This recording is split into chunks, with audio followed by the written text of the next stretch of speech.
এক সাহাবীর নাম আবু উমামা, নামাজের ওয়াক্ত ছাড়া উনি মসজিদে যেয়ে বসে আছে। বিশ্বনবী বললেন, কিরে আবু উমামা, নামাজের তো ওয়াক্ত হয় নাই, মসজিদে কি? সাহাবী বলে, হুমুমুন লাজিমাতনি ওয়া দুয়ুন। নবী গো, ঋণের বোঝায় এমন টেনশনে আছি, ঘরে থাকতে পারলাম না, মসজিদে চলে আসছে। বিশ্বনবী বলেন, আমি কি তোমার এমন একটা দোয়া শিখাবো যেটা পড়লে আল্লাহ তাআলা তোমার ঋণের বোঝা হালকা করে দিবেন? আবু উমামা বললেন, ইয়া রাসূলুল্লাহ, অবশ্যই শিখাবেন। বিশ্বনবী বললেন, তাহলে তুমি পড়বা, আল্লাহুম্মা ইন্নী আউযু বিকা মিনাল হাম্মি ওয়াল হাযান ওয়া আউযু বিকা মিনাল জুবনি ওয়াল বুখল ওয়া আউযু বিকা মিন গালাবাতিদ দাইনি ওয়া কাহরির রিজাল।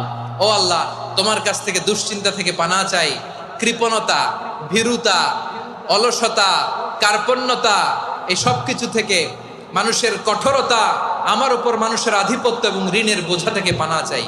এই দোয়াটা যখন বিষ্ণুনবী শিখাই দিলেন, আবু উমামা বারবার এই দোয়া পড়ে।